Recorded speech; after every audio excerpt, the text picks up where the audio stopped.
Hein?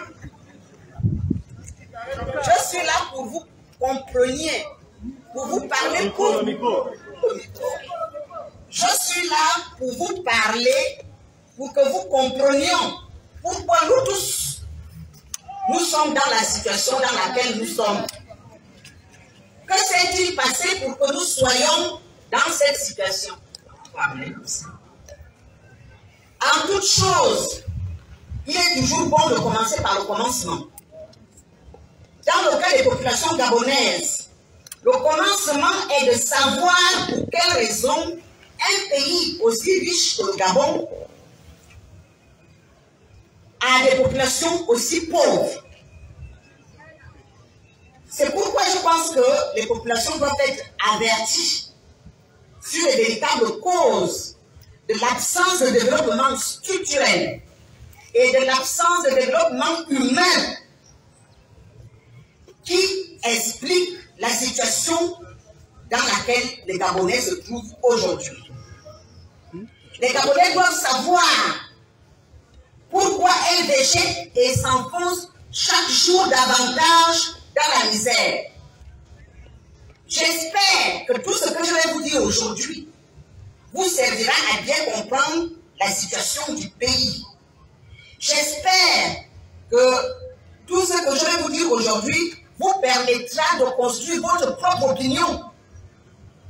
Je veux que vous ayez une opinion critique, c'est-à-dire que ce que je vous dis, que vous ne preniez pas ça comme de l'argent comptant, mais que vous en tiriez chez vous, que vous fassiez de l'introspection, que vous vérifiez mes paroles et que vous vous fassiez une opinion qui vous permet d'agir en connaissance de cause. Nous ne pouvons être forts que collectivement. Et nous ne sommes forts que si nous sommes conscients, que si nous sommes éduqués, et si nous maîtrisons nos décisions par des raisonnements nécessaires. C'est le raisonnement qui permet de réfléchir et de construire ce que l'on a à dire. La situation dans laquelle les populations gabonaises se trouvent, et même toutes les populations, quel que soit le pays, dépend toujours de la conception de l'État qui gouverne le pays. Toutes les populations du monde, je vous dis bien, toutes, sont ce que l'État a fait d'elles. Toutes les populations sont ce que l'État fait d'elles à travers un système politique qui les traite soit de manière légale, soit de manière illégale. D'où le titre de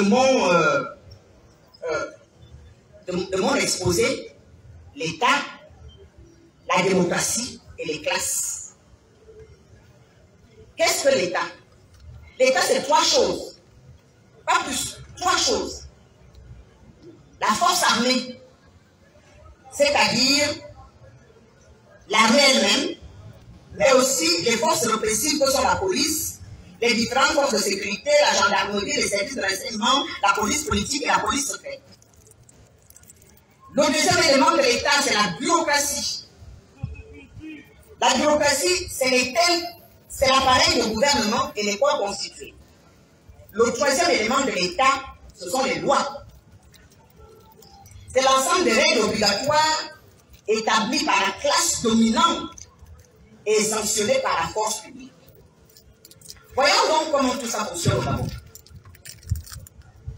Au Gabon, nous avons un appareil d'État dont les prémices datent du XVIe siècle et qui a été fabriqué depuis le XIXe siècle et a été définitivement mis en place le 17 août 1960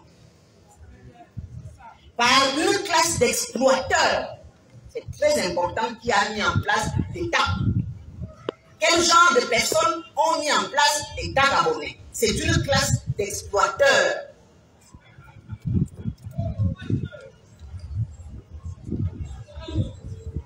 Cette classe d'exploiteurs est héritière de l'esclavage issu de la traite négrière et de la colonisation. et elle s'est constituée en bourgeoisie. C'est cette bourgeoisie, elle n'a de cesse que de perfectionner au fil du temps l'État dans son intérêt et en créant une classe de bourgeoisie. Naturellement, on a créé aussi une classe de dominés. D'où dans mon exposé, l'État, la démocratie et les classes, parce que vous allez voir que tout ça est lié, c'est une hybridation. Donc, l'État que nous avons devant nous, ici au Gabon, est essentiellement l'armée, la bureaucratie, les lois fabriquées pendant des années pour la classe au pouvoir, c'est-à-dire la bourgeoisie. Et la bourgeoisie remodèle sans cesse cet État, elle perfectionne cet État dans son intérêt pour servir ses intérêts et aussi pour se défendre contre les masses, à savoir la majorité des Gabonais, des populations gabonaises, c'est-à-dire les classes qu'elle domine et qui peuvent la menacer parce qu'elle vit en permanence dans la crainte d'être menacée par les personnes qu'elle domine. C'est toujours comme ça. Les gens qui vous dominent par la force, ne croyez pas qu'ils sont rassurés. Ils ont peur que vous vous rébelliez.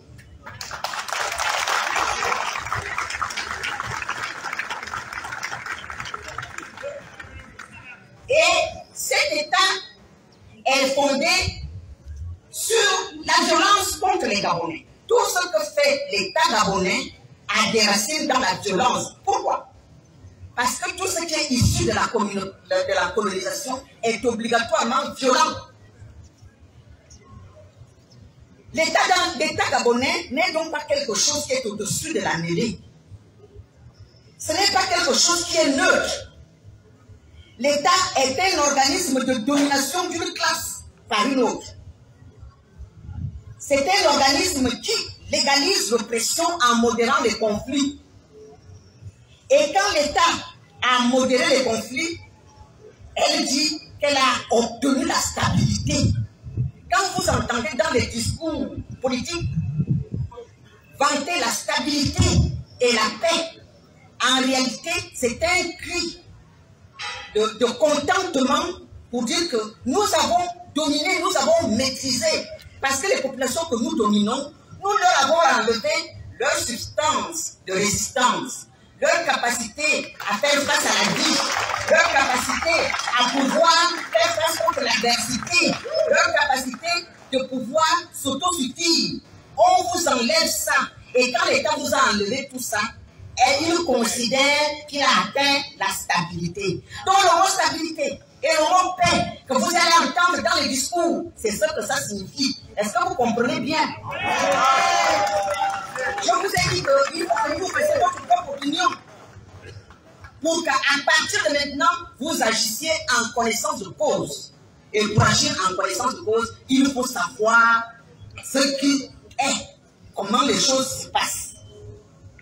Donc, on a désarmé les masses. Non pas que je dis on a désarmé les masses. Comment? Dans nos sociétés traditionnelles, nous avions la médecine traditionnelle. On pouvait se soigner. Dans nos sociétés traditionnelles, nous avions la justice traditionnelle. Et elle était rendue très vite. Pourquoi? Parce que nos ancêtres avaient très vite compris que la justice est importante dans la société. Elle doit régner le plus rapidement possible pour conserver l'harmonie et l'équilibre. Et que si la justice n'est pas rendue, ça va créer l'impunité, et l'impunité finit toujours par détruire la société. Et c'est pour ça que c'était très important de rendre la justice. Je vous prends un exemple tout simple. En cas de meurtre dans nos sociétés, en cas d'assassinat, on a tué quelqu'un. On ne sait pas qui l'a tué. Et on soupçonne des gens qui l'ont tué. Eh bien, on pratiquait des rituels sur le corps du mort lui-même, pour que le mort appelle lui-même ses assassins.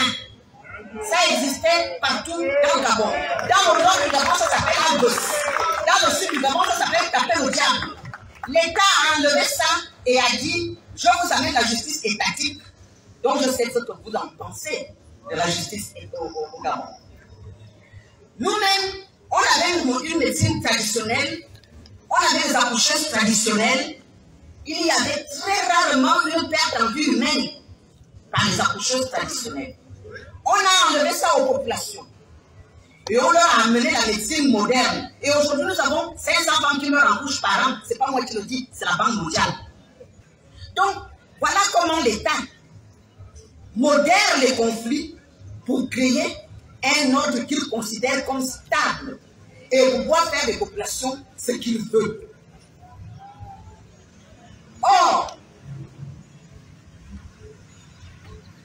quand l'État enlève aux populations leurs moyens de subsistance, elle crée par la force la pauvreté.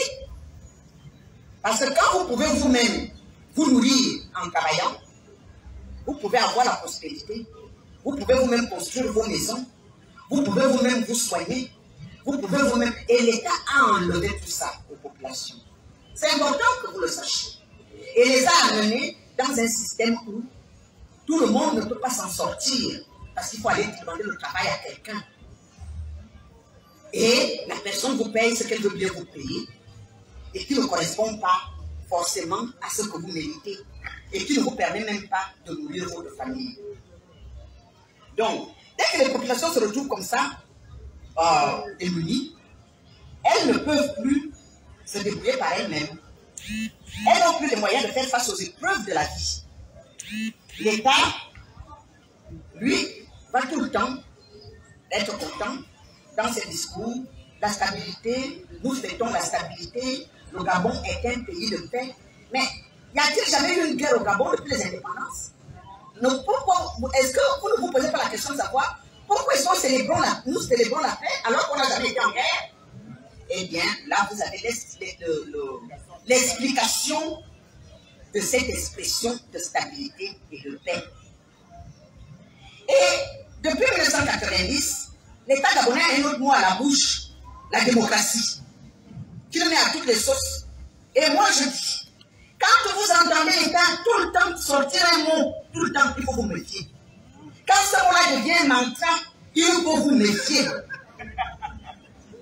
Et je voudrais commencer par quelque chose par rapport à la démocratie et vous dire que quand quelqu'un vient vous parler de démocratie, il faut avoir le réflexe de lui demander la démocratie pour quelle classe? Au début, j'ai pris la peine de vous montrer comment l'État gabonais a été créé. C'est une classe de bourgeoisie qui est là pour dominer la masse. Parce que, en même temps, en ayant peur de cette masse, parce qu'ils ne sont pas idiots, ils savent qu'ils font du mal aux gens. Donc, ils ont peur. Donc, quand dans un état de cette nature, il vient vous parler de la démocratie, vous devez leur demander la démocratie pour quelle classe? La démocratie pour qui? Est-ce que nous sommes bien d'accord? Je vais répéter ça. Quand les gens viennent vous parler de démocratie, qu'est-ce que vous devez leur demander? La démocratie pour quelle classe? La démocratie pour qui? Impeccable. Et là, on va plus vous tromper. Parce que vous allez comprendre pourquoi je vous dis ça. C'est une réflexion fondamentale que je vous recommande d'avoir. Parce qu'il faut bien comprendre que la démocratie s'accommode parfaitement du terrorisme. Il est important de bien comprendre que la démocratie s'accommode parfaitement du fascisme. Il est important de bien comprendre que la démocratie s'accommode parfaitement de la dictature la plus abjecte. Il est important de bien comprendre que la démocratie s'accommode parfaitement du plus grand mépris des populations. On vous a compté le nombre de morts ici au nom de la démocratie. Nous allons prendre un exemple pour illustrer ce que je viens de dire. Il y en a beaucoup. Je peux vous en prendre beaucoup. On risque de rester là jusqu'à demain matin. Je vous en prends qu'un. En Afrique du Sud, sous l'apartheid, il y avait deux classes. Est-ce que vous voyez? Bon, je vais prendre deux. Okay. Il y avait deux classes, les blancs et les noirs. Vous voyez pourquoi j'ai commencé au début en vous montrant comment l'État a été créé, que c'est une affaire de classe, de dominé à dominant. En Afrique du Sud, il y avait deux classes, les Blancs et les Noirs. Les Blancs étaient des impérialistes qui sont venus, qui ont arraché les terres et qui ont soumis les propriétaires du pays. Ils étaient minoritaires et il y avait une démocratie parfaite pour eux. Pendant que les Noirs n'étaient même pas considérés comme des êtres humains et la démocratie ne s'appliquait pas à eux. Nous voyons donc que dans un même État, dans une même société, sous l'égide d'un même système politique, il peut y avoir la démocratie pour les uns et pas de démocratie pour les autres. Et c'est pourquoi, quand on vient vous parler de la démocratie, il faut toujours vous demander la démocratie. Pour quelle classe? La démocratie pour qui? Exactement. Nous, au Gabon, quand on est issu des quartiers populaires, quand on est issu des quartiers sous-intégrés, quand on vit dans les mapanes, quand on gagne le SMIC, quand on est une femme commerçante au marché, quand on est un villageois, est-on sûr que l'on bénéficie de la démocratie? D'où la démocratie? Pour qui? La démocratie pour quelle classe?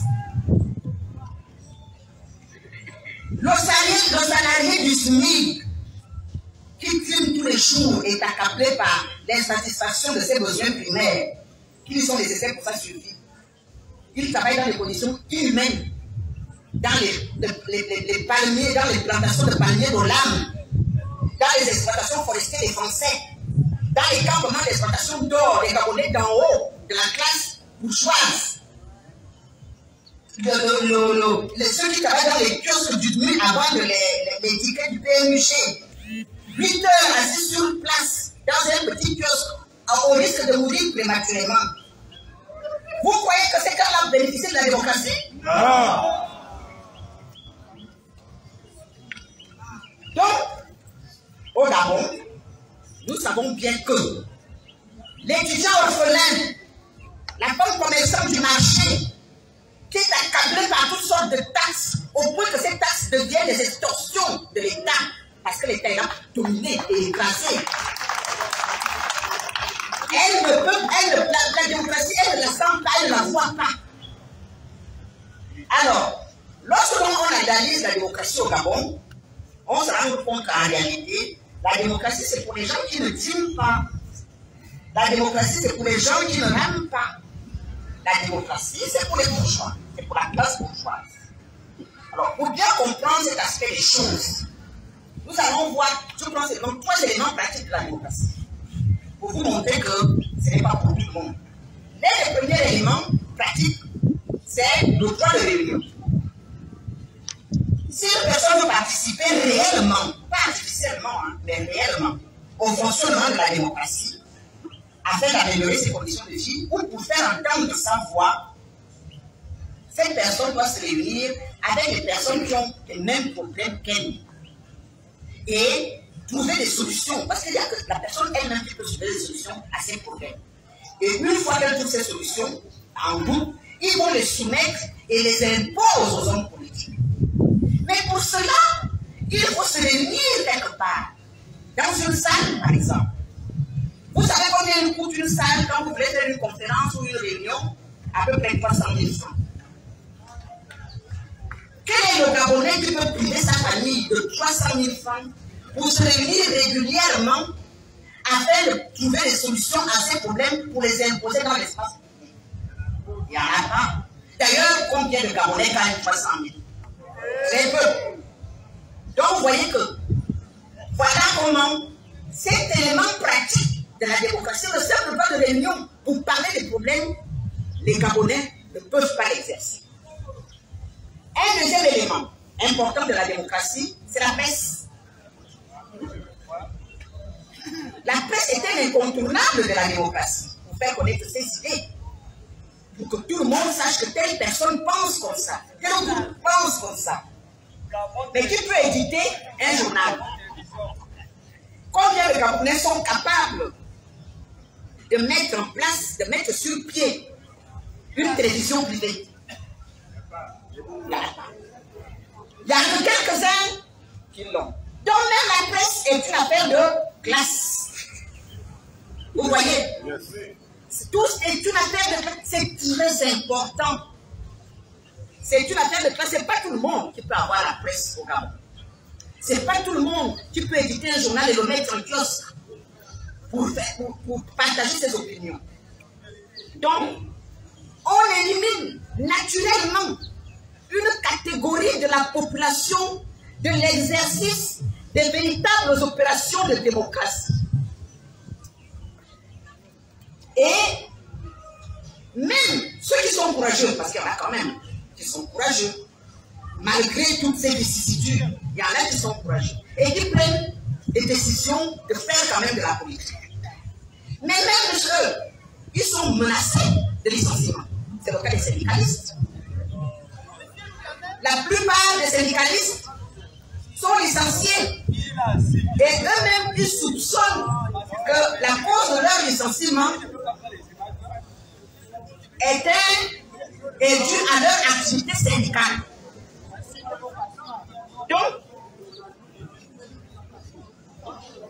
vous voyez que l'État, pour conserver sa domination sur les masses, a mis en place toutes sortes de difficultés pour empêcher l'exercice de la démocratie au Gabon. Et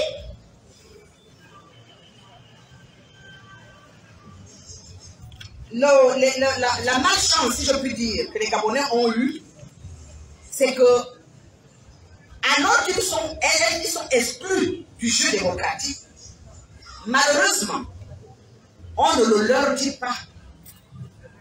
On a assimilé la démocratie au scrutin, à l'élection, au vote.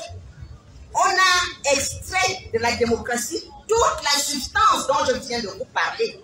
Et on l'a réduit au vote. Et là, pour une fois, on n'a pas menti aux Gabonais. Parce que dans la loi des partis politiques, l'article 3, je me permets de vous lire ça.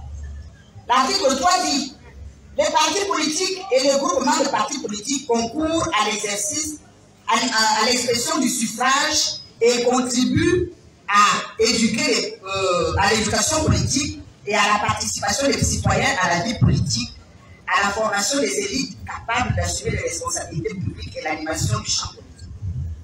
Cet article ne parle nulle part, ni ainsi que toute la loi. Il n'y a même pas le mot démocratie dedans.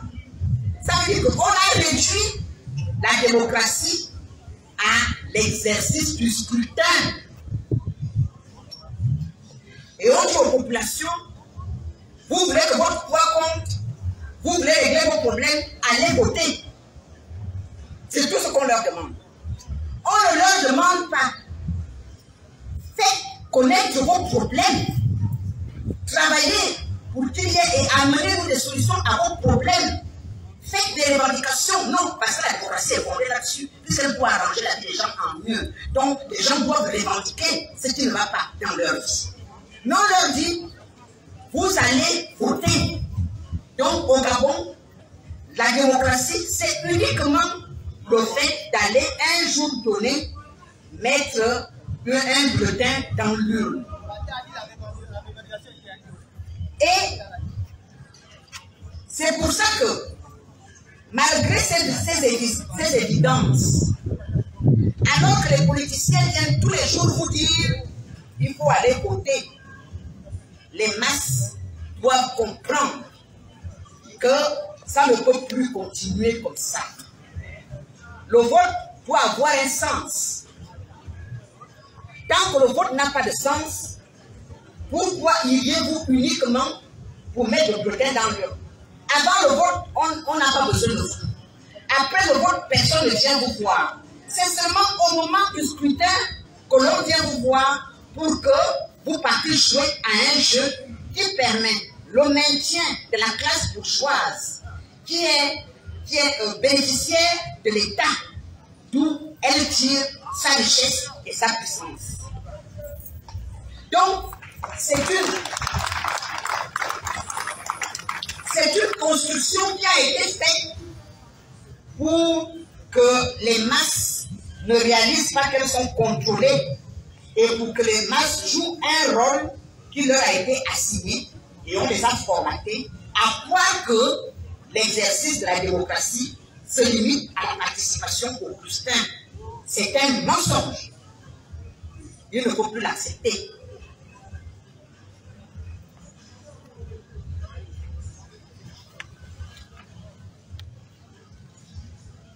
Et le pire, c'est que la loi que je viens de vous citer, elle a été votée à l'Assemblée nationale, oui ou non?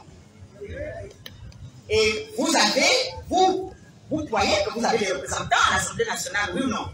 Oui. Est-ce que vos représentants à l'Assemblée nationale ou au Sénat vous ont dit ce que je vous dis aujourd'hui? Ah. Mais et pourtant, c'est fait en votre nom, au nom du peuple gabonais, et même techniquement, vous êtes considéré comme avoir voté cette loi. Bon, entre nous, si vous l'aviez voté, pourquoi voteriez-vous des lois qui sont contre vous? Donc, vous voyez que le scrutin au Gabon, on acquis ça d'une vision de la démocratie, alors qu'en réalité, c'est une grande tromperie. On attend de vous que vous jouez un rôle, non pas dans l'implémentation de la démocratie. On attend juste que vous mettiez votre bulletin dans l'urne, sans jouer un vrai rôle. Il faut refuser ça.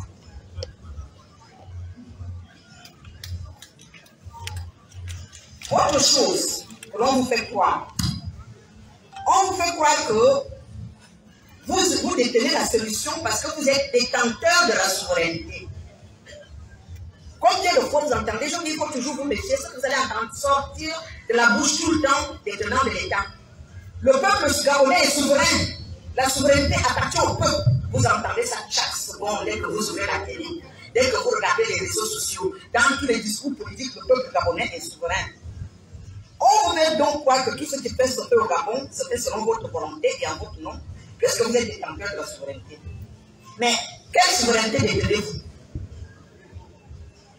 Les textes gabonais, notamment l'article 17 de la loi électorale, parlent exactement comme la Constitution que de la souveraineté nationale. Et qu'est-ce que la souveraineté nationale? La souveraineté nationale, c'est quand le pouvoir étatique est issu des corps constitués. C'est-à-dire que les corps constitués se réunissent entre eux et disent nous décidons de ceci, et quand ils sont finis de décider de ça, ils disent que c'est le peuple gabonais qui a décidé. La seule souveraineté qui appartient au peuple, c'est la souveraineté populaire. Donc, vous ne détenez aucune souveraineté. La démocratie est vidée de son contenu. Vous n'avez donc pas la moindre possibilité de changer quoi que ce soit juste en allant mettre le bulletin dans l'urne. Donc, quand vous allez partir ici, il faut retenir que le scrutin uniquement, aller voter, n'est pas la démocratie. D'ailleurs, la démocratie n'a jamais été le vote, puisque pendant le parti unique, il y avait les élections. Est-ce qu'on considérait qu'on était en démocratie? Non. Pendant le parti unique, il y avait les élections. Donc vous voyez bien que les élections et la démocratie ne sont pas la même chose, ne sont pas toujours la même chose. Parfois ça l'est, mais au Gabon ça ne l'est pas. Et je vais terminer par là en vous disant que, enfin, dans ce propos, en vous disant que ce que je vous dis là a été bien expliqué, parce que je ne l'ai pas inventé, ça a été bien expliqué par un agent de la CIA. Un agent de la CIA a écrit un livre appelé The Portrait of a Cold Warrior. Il s'appelle Joseph B. Smith, vous pouvez aller vérifier. Il dit que dans les pays vassaux de l'impérialisme, ce que l'État qui gouverne veut, c'est que les populations s'intéressent pour les élections en masse. On a besoin de beaucoup de candidats parce que ça va faire le jeu de l'élection. On doit créer l'illusion qu'il y a une compétition. Ces candidats vont même se battre s'entre-accuser pour créer l'illusion qu'il y a une bataille électorale. Et on doit voir le peuple dans la rue. Mais ce que l'impérialisme craint, c'est le désintérêt. C'est-à-dire que si vous dites, faites vos élections, nous, ça ne nous intéresse pas, nous allons travailler pour la transition, eh bien, ils n'auront plus de pouvoir montrer à l'extérieur qu'ils sont en train de faire la démocratie.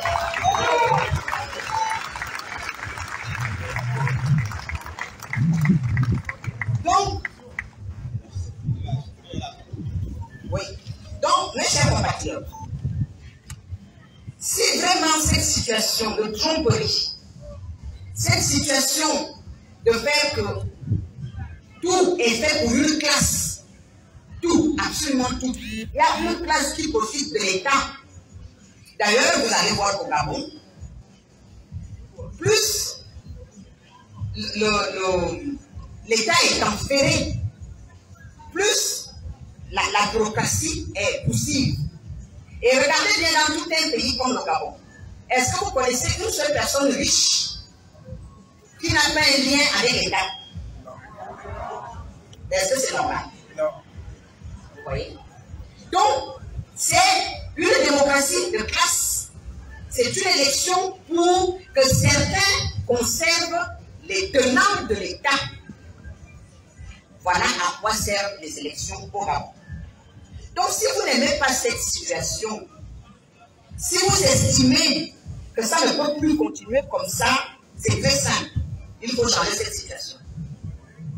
Aimé Césaire, notre cher Aimé Césaire, notre grand homme Aimé Césaire, nous conseille de prendre conscience qu'il faut prendre en main son destin, être aux commandes de sa vie, car la vie n'est pas un spectacle. Aimé Césaire nous dit qu'il ne faut pas vivre la vie passivement, mais au contraire, il faut être acteur de la vie. Aimé Césaire nous dit que toute souffrance qui se trouve face à nous est invisible si on ne fait rien pour soulager cette souffrance. Alors nous dit Aimé Césaire, gardez-vous de croiser les bras en l'attitude stérile du spectateur, car la vie n'est pas un spectacle. Car une mère de douleur n'est pas un pésénium. Car un homme qui crie n'est pas un homme qui crie de souffrance, n'est pas un gorille qui danse. Donc, en partant d'ici, si on vient vous parler de démocratie, si on vient vous parler d'élection, il faut vous poser une seule question. Élection pour qui? Élection pour quelle classe? Élection pour quel objectif? La démocratie pour quelle classe? La démocratie pour qui? Dès que les politiciens se présentent devant vous, posez-leur cette seule et unique question. Elle est fondatrice de tous la conscience politique et historique dont on aura besoin pour le Gabon de demain. Je vous remercie.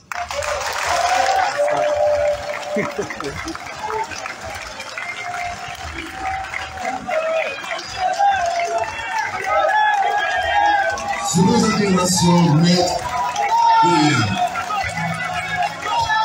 qui devait nous faire un brillant exposé sur l'état de la démocratie au Gabon.